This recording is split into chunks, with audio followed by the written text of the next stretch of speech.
Saan ang concealment? Yun po ang pinakaayaw ko, ha? Yung inaakusahan ako ng kung ano-ano. Ma'am, sa Na ganito, hindi naman tama, Ma'am, hindi ganitong naman treatment totoo. sa inyo. Ma'am, ganitong treatment sa inyo tsaka kay Matubato, ano pa yung na-expect niyo sa court? Wala na. Aha. Ma'am, kailangan pa bang humarap ni Matubato? Magpa-participate pa ba kayo after walking out ngayon, ma'am? Tingnan ko muna, pag-iisipan ko muna. I'll mull over it. Ma'am, na-feel niyo ba na napagtulungan kayo? Yes.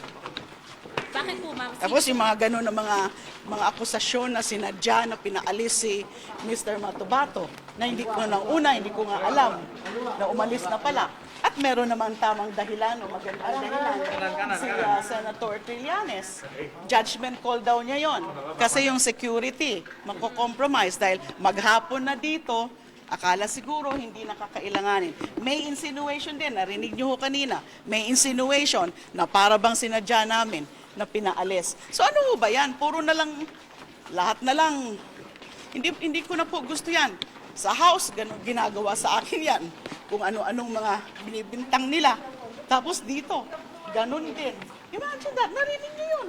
Material concealment, my God! That's a very serious accusation. Wala namang material concealment. Kaya nga sinasabi ko ngayon, hindi pa ako sigurado kung nasagot na sabi ho yun o may nagtanong yun. Nagtanong tungkol doon.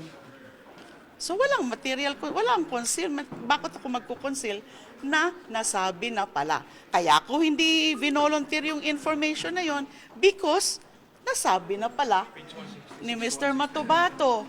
And then I'm demanding for an apology. Ayaw naman mag-apologize. Pagkatapos na siniraan ako ng siniraan, you know? So ano pang silbi yung nagpa-participate? Itong investigation, pero parang, di ba ma'am, parang kayo yung naku-crucify ngayon? Kaya nga, lahat naman, kaya nga ganito ang nangyayari sa akin. Dahil nga pinupursige ko yung investigasyon. Pages 166 to 167, September 15 TSN. September 15 TSN. September 15. Tingin niyo kaya pa maging objective nitong investigation ng... Hindi ko na. Ma'am, moving forward, ano na po? Ma'am, bukas po aatan pa rin kayo. Jobert? Oo.